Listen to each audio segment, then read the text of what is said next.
Australia is currently in the midst of a rental crisis. Now, I work in breakfast radio during the week, and some of the callers we've had on over the past couple of days, particularly on this very issue, have been seriously heartbreaking, and we're a comedy show. Now, many are finding themselves no longer able to afford their rent and at risk of being homeless. Many of them, parents with young kids as well. Now, trying to find a rental is difficult. As many as 100 people can show up to one inspection. Now, this is an issue affecting every state right now, with rents across the country increasing 2.4% in just the last 30 days, up 24.7% in the past 12 months. Now, Ian Patterson-Ross is from the Tenants Union of New South Wales. He joins me now. Ian, why do we find ourselves in this position? Hi, Aaron. So, look, the problem is that we just don't have enough homes available for people at prices that they can afford. And really, the reason for that is that we haven't recognised renting and housing as an essential service, that we make sure that government has responsibility for, the industry joins in as a partner to make sure that there are homes available for the community when and where they need it. Interest rates playing a part, clearly, availability of homes. What's the bigger issue here? So interest rates are rising. That is putting pressure on the landlords, but that's not actually what's driving the rent increases. The rent increases are going up because of that supply and demand problem, and that means that landlords and agents can leverage higher rents. And because there's no restrictions, there's no rules around it, that's exactly what we're seeing happen. The RBA Governor Philip Lowe did mention that and argued that point fairly strongly today, that it was much more of a supply issue. Does he and the RBA need to take more responsibility for the situation we're in?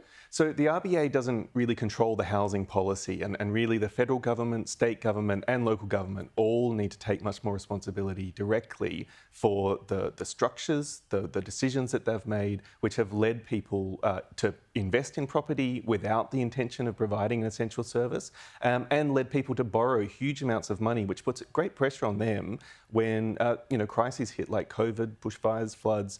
At the end of the day, it's the renters who suffer because the homes are no longer available.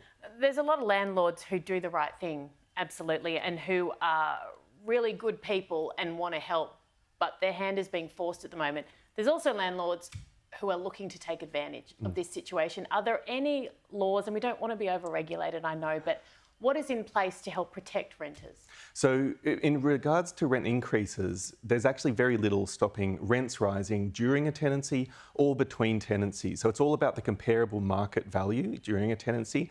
And so if rents are going up everywhere, then your comparable market value has also gone up a huge amount. So we don't do this in other essential services. We don't let healthcare costs blow out. And we saw in energy pricing that Parliament around the country was recalled during the Christmas break to prevent a few $100s of increase, but renters are facing thousands of dollars of an increase. So much greater regulation and intention in ensuring that people get into the investment game for the right reasons and that they understand their responsibilities, and that at the end of the day, there are real people living in their investment. Yeah, I love that point about real people, because it can sound so clinical and sanitised, but you must see the toll that this is taking on families. We had a dad ring up my radio show and talk about his two little kids and the anxiety that he has going to all of these inspections with a budget that they cannot stretch, and knowing that he can't find a home for his family. Well, what's the human toll?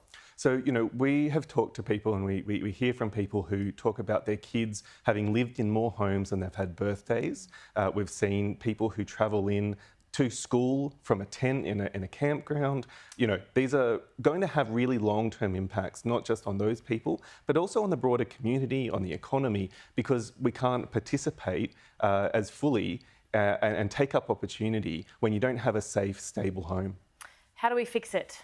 Well, so we need to shift their thinking and get everyone to agree that this ultimately is an essential service, and the needs of the community are really important in the planning and the delivery of enough homes to make sure that everyone can actually live somewhere, but also that there needs to be trade-off between the profit and the community need for a home. So we do this in every other essential service. We have safety standards in food, we have regulation of power plants, we have licensing and registration schemes for all sorts of professionals, because we want to make sure that people are getting really good quality, safe and reliable services. Are you leveraging on the upcoming election? Well, we want to make sure that people understand the issues. We want to make sure that people know that, and that politicians know that the community is really getting very desperate. For a long time, renting's been ignored in elections, both at the state and federal level. And I think as things get worse, the pressure on every politician from every party to have a plan here is really growing. And so, we hope that this election will be one where renters are recognised, where the policies are coming out to demonstrate that politicians are listening and taking this problem seriously. Okay, and I would only encourage leveraging for a good cause, which this clearly is. Thank you so much for your time. Really Thanks appreciate so much, it.